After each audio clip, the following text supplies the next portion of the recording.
Hey ladies and gentlemen, welcome back to the channel. As always, it is Nick here, back with your daily crypto news and analysis, and today we're going to be talking about why I'm going all in on Chainlink. Now, before I even address me going all in, I just want you guys to understand that I'm not talking about going all in right now. I'm actually waiting for a few buy targets to be hit in order for me to actually fully go all in. But I'm not just, only aping into Chainlink. I'm actually aping into a few other altcoins as well, but this one is definitely one that I have been massively accumulating around these ranges. I'm going to be discussing why. So let's just dive in. Let's talk about a few things. So first off, let's go to Chainlink and let's check out the price. So currently we're sitting at about $7.45. Currently $7.39, as you guys do see. The trading volume is up actually 25% on this thing, but if we look back on the 7-day span, we can kind of see how low we came down. Now, I did buy this dip back here. Now, it wasn't a perfect, buy point. Like, I think I got in at around like almost like $6 and like some cents. I think it was like $6. It might have been like $6.20 or so. But either way, I was accumulating at around that range too, as I am even now. And we're going to be addressing why. I think that this is such an incredible opportunity for Chainlink. I think that we could go down a little bit lower. I'm also going to be addressing the chart by the end of this video and really kind of talking to you guys about that. But honestly, Chainlink has been doing some pretty incredible things in terms of building out their ecosystem. A lot of this is based on oracles and smart contracts, really kind of interconnecting, almost everything to one. And we're going to be talking about that. It's really kind of interconnecting the blockchain to, real world use cases through the Internet of Things and stuff like that. So let's kind of dive in and let's talk about a few things, and let's talk about the major update that we just recently seen in terms of the new hire. So first off, we do see this. This goes back 3 hours ago. Former product lead for Google's TensorFlow, Kamal El Mujahid. I'm not even going to try to pronounce his name. I probably just butchered it, but it's all good. Joins Chainlink Labs at pivotal time in blockchain and Oracle development. We do see that he actually led TensorFlow into the world's top open source machine learning platform, boasting 300 million downloads. Previously, he launched the Facebook Messenger platform, which 40 million businesses now use to interact with more than 1 billion consumers. And we do see here, I'm excited to have him join Chainlink Labs to replicate that success in the blockchain industry. I couldn't be more excited to join Chainlink Labs at such a pivotal time in blockchain and Oracle development. I believe that smart contracts are radically changing the world for the better, and Chainlink is in a unique position to accelerate this by enabling millions of developers and builders to take this disruption to new heights. Now, I definitely think that this is going to be a significant, update here. I think that when we talk about, movement behind Chainlink, they have been building out for a very long time. In fact, if you guys look at the ecosystem, so first off, I do want to talk to you guys about this, and then we will talk about the ecosystem, but this is where we really kind of see Chainlink position, right? It's going to be that interconnectivity layer between the blockchain and any, output and input. So as you guys do see, like over here, you guys can see like Tether, Bitcoin, Ethereum, and a few other things. But then you also do see like the inputs, right? You could see, for an example, like data within finance, data within, even like vehicles, things like that. Everyday life is essentially going to be disrupted by this. Even healthcare and stuff like that. We're actually going to be talking about healthcare in this video as well, from Chainlink. But there's so many use cases that could be interconnected with the blockchain. But we definitely need those, integrations or integration layers to be, really seeing the true potential behind this technology. That's why I also invest into like quant networks with, the financial system being disrupted and things like that. But I also think that Chainlink is also very diverse in its own ways compared to QNT. Everybody wants to compare and contrast and, hey, this is a competitor, so which one do you think is going to be the best? I'm just taking my bets on both of them. I think that Chainlink is going to be an incredible opportunity as well. And we look at, the few things that, how this works and really kind of see the markets that it's really kind of going after. It's going after everything similar to Quant. But I definitely think that, Chainlink is also a great opportunity as well. I think that when we look at the ROI potential on both QNT and Link, I think that Link has a ton of potential. Same with QNT. But we look at this and it's good for, market data, bank payments, retail payments, other blockchains, backend systems, events data, all web APIs. This is basically, like I said, interoperability to everyday life. Now, I know that there's probably going to be a question down in the comments below saying, hey, do you think QNT or Link? Honestly, guys, I say both. I'm accumulating both, similar to how I'm accumulating multiple layer one, networks as well. I think that they all have room to be in this market.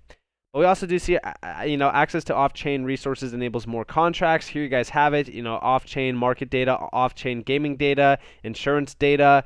proof of reserves, new data and computations. We even see DeFi smart contracts, gaming smart contracts, insurance smart contracts, wrap plus stablecoins, new smart contracts.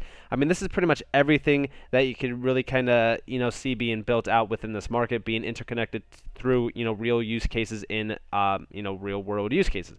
But we also do see a few of my holds are actually partners of Chainlink, like for example Casper's one of them. We do see a few other ones, like I see Solana down there, Cosmos, Harmony. A lot of this is just so that these specific blockchain projects, or even just crypto projects in general, because I know that there's other projects that are partnered with Chainlink that are not blockchain specific. There's a few that are completely different in terms of their own consensus mechanism, but all of these are interconnected to connect to real world use cases. And I love to see that. This is why smart contracts, specifically even oracles, are very crucial for the success of this market. If you don't have those plug-and-play interconnectivity layers, really nothing is going to succeed. But I love the fact that Chainlink is really kind of putting out these diagrams that do show you exactly what is happening behind the scenes. You see the ecosystem here continuing to grow. I just think that Chainlink is definitely positioned to be a retail interconnectivity bridge. We look at for example, Quant as more of like an enterprise grade, institutional grade interconnectivity bridge, which I fully support both of these. But also, like I said, going back to that initial article, when we talk about pivotal time in blockchain and Oracle development, yeah, it is, because they are developing out this massive ecosystem, interconnecting so many partners with the blockchain to real world use cases, and I love to see that, because again, anything that transacts over that Oracle bridge is value for Link. But we also do see our NFTs and smart contracts are transforming healthcare. In this Chainlink research report, we do see Christine Kostick talking about how NFTs and smart contracts can give people more control over their health data. Now, I actually went ahead and I looked through this, and it actually looks pretty interesting. They have this new sort of thing that's called the eHealth Information Exchange. This is going to have almost all of your information tokenized through an NFT. Where you're going to be able to exchange that information when you want. You're going to be able to confirm it and things like that. And I was actually kind of looking through this, and this is the same healthcare use case that I've been talking to you guys about a lot with NFTs, where we do see, again, that legal protection gap being filled through smart contracts, but also, with NFTs, you're going to be able to have, right there, we're going to be able to see this data being essentially accessed when you want to. You're going to be able to authenticate that data to provide that request or the data that they want. For example, when you go to like the doctor and stuff like that. I think that this is going to be very interesting, and I think that this is something that is a pivotal moment in time to really see the value behind NFTs really showing. I think right now we're only seeing the tip of the iceberg within tokenization and NFT use cases alone, and I've always said that multiple times. I just think that when we talk about specific markets or industries, I think that healthcare is definitely one to be disrupted first. I think healthcare is going to be the one that really kind of shows you guys the true potential behind NFTs through, again, modernization of these massive legacy systems that have been in place for so long that definitely do need, in my opinion, a disruption. And I think that they are perfect in terms of disrupting this market specifically from not only Chainlink side, but also even Quant side, which I've talked to you guys about many times. Now, we also do see the market capitalization of NFTs and collectibles. They're showing you guys how much this has been, gaining in terms of the timeline. And yeah, I think NFTs are, very, very huge in terms of, a critical moment in time for crypto. I think that it really kind of put a different light on it in terms of not only crypto, but also in terms of use cases around crypto that could derive value for a lot of these major industries, specifically around healthcare. Now, also, we did see a few updates from Chainlink themselves with a few of their partnerships. For an example, Civilization Official. So after Civ Trade's integration of Chainlink Keepers, users are able to save up to 84% on gas cost versus Uniswap's router. Optimal DeFi performance is the strategic goal of our integration of Chainlink. And this is actually pretty significant, from 4% to 84% gas savings versus Uniswap's router. This is awesome. A lot of these use cases that are built around Chainlink, aka integrating Chainlink, is it's unlocking massive value and potential, and I love to see that around a lot of these projects that do get a spotlight put on them. We don't see a lot of updates like this. I think that when we are seeing the clear potential around some of these projects being shown to you, I think that that's when you could really see the value that they do unlock, and I think that this is a great way to really kind of look at it. But it's also in many other areas. For an example, we do see here, so ScoreFam Sports is using Chainlink on BNB Chain to help power its soccer prediction markets with secure data around match results, fixtures, and player statistics. Also, we did see League of Kingdoms has integrated Chainlink VRF on Ethereum to support the breeding feature in its MMO strategy game. VRF helps decide the genes that Drago NFTs pass to their offspring to give them probably random character traits, which I also like to see because this is focused on, again, not only the metaverse and NFT space, but also GameFi, which again is a very crucial area right now in crypto, as we do see continued growth around that area, and also we do see a spotlight put on that area from the retail individuals. Now let's talk about the price chart. Let's talk about where I foresee Link going in the short term, but also even the long term. So again, I do have my buy points down here in terms of my all-in category. So this is where I'm really aping into Link. If we do see these prices, I have been accumulating slowly and surely. But if we do look down here, $4 and almost 30 cents to about $5 is my major buy zone. This is a demand zone going all the way back to June of 2020. I could foresee this price being targeted, but of course, it's nowhere near the prices that we've seen during March of 2020. These were absolutely incredible ROI values.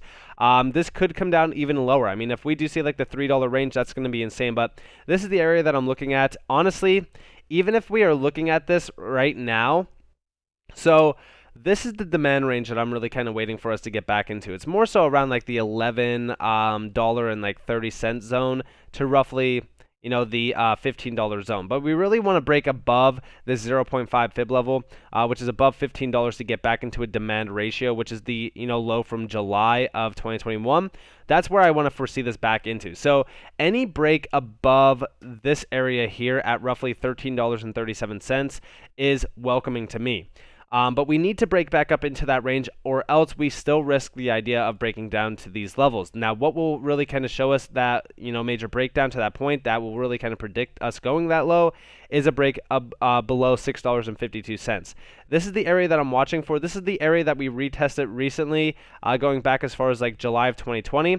As you guys do see, we're kind of building a support range on that level, which is crucial for us right now to hold, because if we do break that level, then we will most likely target a roughly $5 to about $4.30 link, which is going to be an incredible opportunity. And the reason why I say that is because my exit zones are up here at around like the 105 to 151 level. So let me move this up a little bit slightly. So here you guys have it. Now from here to those levels, this is why I say that like this is an incredible opportunity. Even at the support range, which I was buying down here at $205, this is roughly a 15x, almost a 16x. Up to $151, this is a 22x opportunity. And even from our current levels, right? So we'll go off of the 236, which is basically a little bit above our current level. This is an 18x opportunity, all the way to roughly a 12 and almost a half x opportunity. Just think about it like this. To our all-time high, currently, it's almost a 6x opportunity, which is pretty significant. I mean, even from the bottom range here, you're looking at roughly a 9x, almost a 10x opportunity just to the all-time highs recently. Which, again, I think that this could go even higher. I mean, if we're looking at like the 1618, you're looking at like a $252 link, which is pretty significant. Next cycle, I'm sure that we can go much, much higher. I mean, look at the outreach fibs up here. It's pretty significant, but it's going to take some time to get there. But I think that when we talk about Link, I think that this is an incredible long-term hold. We are seeing staking possibly being released soon for Link, and I also think that that's going to be very good for those long-term holders that do want to derive some value out of their holdings and also accumulate even more. So I'm definitely watching Link closely. These are my all-in territories down here. So with that in mind, I hope that you guys enjoyed this. If you guys did, definitely leave a like, subscribe, turn notifications on if you guys want more free content. You guys are more than welcome to follow me on Twitter and join the free Discord down in the description below. As always, I hope that you all have a beautiful day or beautiful night wherever you guys are in this beautiful world. This has been Nick. Peace out, guys.